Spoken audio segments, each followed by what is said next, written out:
नमस्कार.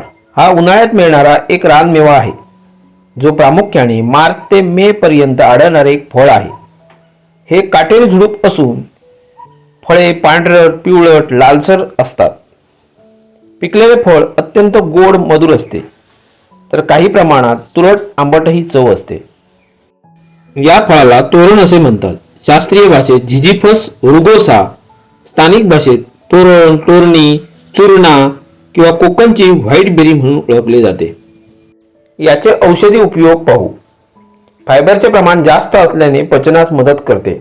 याच्या सालीची पेस्ट दाढदुखी आणि हिरड्यांच्या सुजेवर वापरली जाते. कच्ची फळे ताप आणि श्वसनाच्या आजारावरती गुणकारी मानली जातात.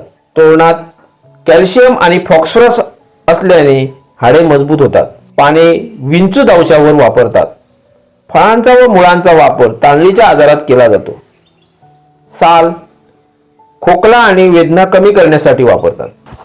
या फळात झिंक असल्याने हे फळ कमी खावे, नाहीतर डोके गरगरणे, झोप येऊ शकते. कसा वाटला व्हिडिओ?